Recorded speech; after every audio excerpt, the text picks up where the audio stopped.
Hey there, everyone. Welcome back to Leadership Lessons with Cheri, the place where you can get all of my great knowledge and wisdom about being an effective leader so that you too can secure that dream job and go empower people and make things big things happen in the world. All right, this week on week number 13, we're going to be talking about feedback. This one is probably one that I had a little bit of a challenge with at first because I felt like, and even as a new teacher, I felt like, okay, I'm ready. I got this. I know what I'm doing, and everybody's going to love me. Everybody's going to think the work that I do is amazing. And guys, I'm just going to be honest with you. That's not life, right?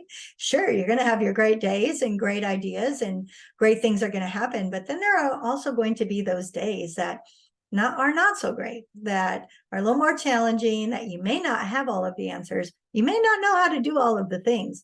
And accepting that yourself is a little bit of a hurdle, especially for a high achiever like myself, but also making sure that you really consider feedback, because you may have all great intentions with what you are doing, but if it's perceived in a different manner, it doesn't matter. The perception is the reality. So let's get started with this week's episode. So one of the things that I've been seeing a lot lately, especially on social media posts, are different leaders talking about how they feel like they're being criticized. And that word criticism, it's such a kind of word, right? It's harsh. You're being a critic. When I think of those words, I think you're out there to point out everything someone is doing wrong. You're being judgy. Now, whether that's based on your own expertise or just your own opinion, which definitely could be true as well, somehow, some way, a criticism, someone being a critic, is really out there looking for the things that are not going well. I feel like it's almost like I'm going to catch you doing something wrong, and I'm going to wait until I do catch it because it's going to come, right? That's the feeling I get myself. I don't know if any of you feel like that. You can raise your hand for sure if you do. But that's how I feel when I think about the word criticism. But thinking about feedback, I get a different feel, right? Feedback to me really makes me understand that whole concept of I may have the best intention, but unless it's being perceived in that manner, maybe it's not coming across the way it's supposed to, right? And that's the kind of feedback as leaders we want to have. Now, sure, there's positive and there's negative feedback.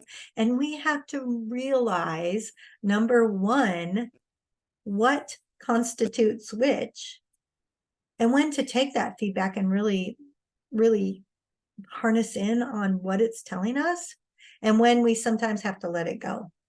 So I think the first thing that we need to talk about when we're talking about receiving feedback is that we're in a place to understand that when you receive feedback, you cannot take it personal. Again, this was something that was a little bit of a learning curve for me when I first became a principal. The first year that I went into my very first school, I was really going in. I did turn around. So I was going in, I was taking a big mess and I was making it better. And there were so many improvements that year, right? And as we got into the middle of the year, right around Christmas time, our district always did an employee survey. And the first year I got the employee survey results back, there was one comment on there that was very personal, like a personal attack against me. And these are anonymous, but you could tell where it was coming from because the situation, right? And this was somebody, if I have this right, this was somebody that was not on board with the mission we were trying to achieve. They were not following our new processes and procedures because they wanted to do things in their own way. And someone I did not hire, however, was hired by the principal I replaced, who was actually removed from the campus. So you could tell that there was probably some animosity going on right there. Having said all that, I took that comment and I stewed on it for a while. I remember telling my assistant principals, because I had two at the time, and I sat down and I said, oh my gosh, is this really how I'm coming across? And they were like, no, you know what this is, who this is, blah, blah, blah, blah, blah. However, it hit me hard because I was taking it personal. I hadn't learned yet how to remove the personal feeling out of the feedback. Now, here's my caveat to that. If you are doing something that you need to be made aware of personally, and you need to look inside yourself personally, I want you to make sure that you consider that. But I don't want you to take any kind of feedback personally. And I know that's hard, a little hard to understand, but here's the difference. It's not a personal attack on you. Effective feedback, whether positive or negative, is not meant to make you feel like a bad person. It's not meant to make you feel like you're unworthy, or it shouldn't be. What it should be meant to do is help you figure out what went wrong and be able to grow from that information. Hopefully that makes a little sense. So that's what feedback is really designed for. And again, positive or negative, you want the feedback, because if you're doing something that's not resonating with your customers, your clients, your employees, whomever, you want that feedback, right? And when you take that feedback in, you need to be able to step away from it and take it with an objective perspective. This is not about me. This is about the work and how we can all work together to get better. And then finally, I just want to remind everybody with feedback that just because the feedback might be given to you as the leader, it doesn't mean that you're the only person that needs to fix it. I had another example at this most recent school where I had a comment on surveys, because we do surveys a lot. And the comment was about, we don't have enough extracurricular activities for students. Now, I looked at that and I thought, okay, this has come up a couple of times over the past years. Let's really dig into this. So I sat down with my team, my leadership team, and I said, guys, this is coming up a lot. Tell me why you think we don't have these extracurricular activities. And every one of them said, because you don't want to be here at late into the evening each night. And I said, that's not the case. It's because I can't run every one of these activities. You all want these activities and you want me to be in charge of them.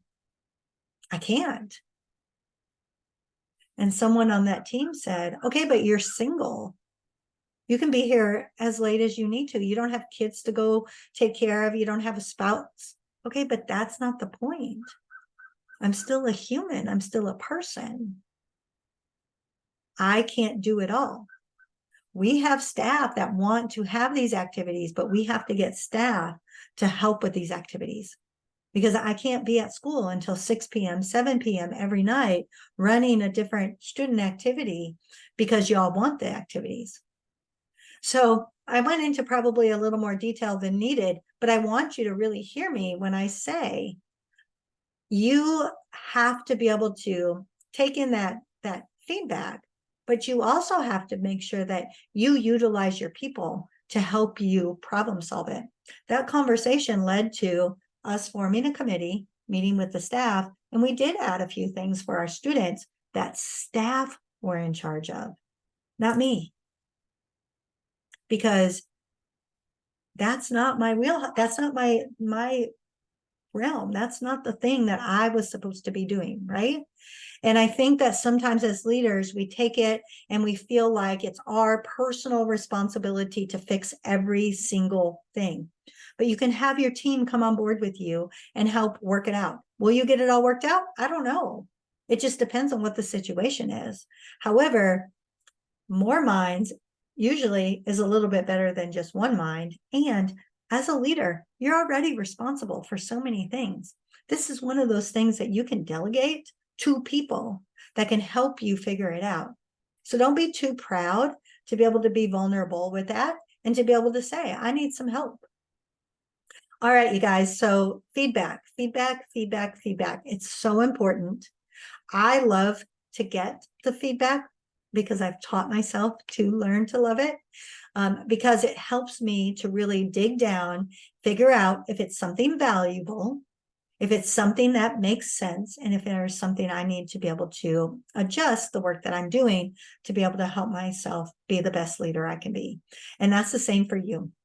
So those are just a few little tips about receiving feedback. You know, you're going to get it, positive or negative. Take the personal out of it.